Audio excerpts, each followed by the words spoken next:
Добрый вечер, друзья! Всем привет с чемпионата мира по футболу. Этот день наступил. И сегодня, 20 ноября 2011 года, я понимаю, что многие из вас выглядывают в окна, видят там снег, видят там на термометрах, у кого они висят до сих пор за окном. Столбик где-то внизу, ниже нулевой отметки. Но, дорогие друзья, нас всех ждет настоящий жар в ближайший месяц. Мировой чемпионат, несмотря на что, стартует. И стартовая игра сегодня в городе Аль-Хор. Самый отдаленный из городков катарских, потому что, по большому счету, весь чемпионат проходит в одном городе с его ближайшими, входящими в него пригородами. Но вот этот матч открытия состоится чуть в отдалении. И в городке Аль-Хор, на стадионе Аль-Бейт, который символизирует собой гигантский бедуинский шатер на 60 тысяч, такую большую семью рассчитанный. Сегодня сыграют сборные Катара и Эквадора. Ваши комментаторы на этой игре Дмитрий Шнякин и Роман Трушечкин здороваются с вами. Да, в очередной раз позади церемония открытия. Она получилась достаточно бодрой, динамичной и без пауз, как, наверное, и положено на футбольных турнирах. Это вам не Олимпиада. Здесь все в ожидании в первый день не церемонии открытия, а именно футбольного матча. Тем более, когда дело касается команды-хозяйки. Абсолютно таинственной, хотя и не так, чтобы абсолютно, потому что великое множество товарищеских матчей она провела. Какое-то свое лицо показала, в том числе и в Европе. Пускай, может быть, мельком, но тем не менее. Ну и в конце концов имеет по-настоящему европейский, узнаваемый, я бы даже сказал, каталонский стиль. Есть ощущение, что мы пока не закончили с церемониями, потому что мы уже ждали, что будет мячик скакать по футбольному газону, но здесь появилось гигантское изображение символа, ну, собственно говоря, Кубка мира. Кстати, настоящий Кубок мира. Минут примерно за 15 до начала церемонии открытия вынес здесь на стадионе Марсель Десаи. Мы с Дмитрием оценили, что Марсель Десаи уже стал выглядеть, конечно, очень солидно. Носит золотые очки, такие, ну, выглядит дорого.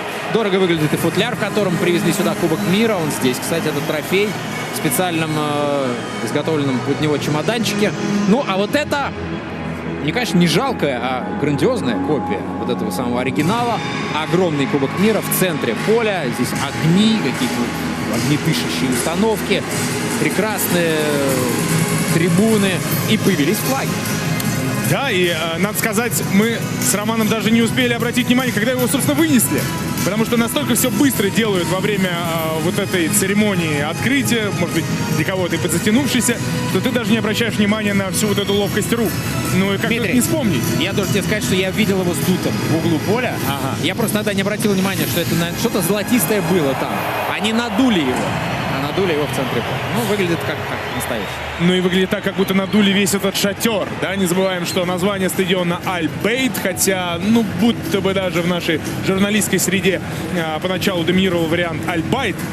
Но нет, именно так. Аль-Бейт его называют местные. В конце концов, это их постройка, это их культура и история, потому что это по-настоящему шатер бедуинский, прикрывший зрителей в этом своеобразном оазисе от пустыни. Посреди пустыни находится арена, и очень долго к ней идти.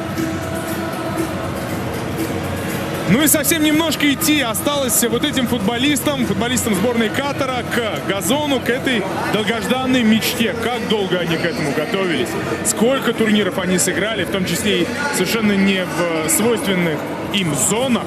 Но об этом позже. Сейчас мы видим сборную Эквадора, тоже кое-что значащую и умеющую. Ну что ж, президент ФИФА Джанни Инфантино здоровается по-арабски. Приветствует Катар. Благодарит Катар.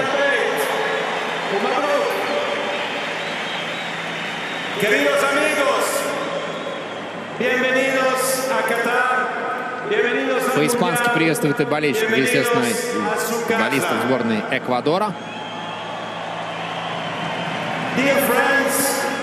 Дорогие друзья, добро пожаловать.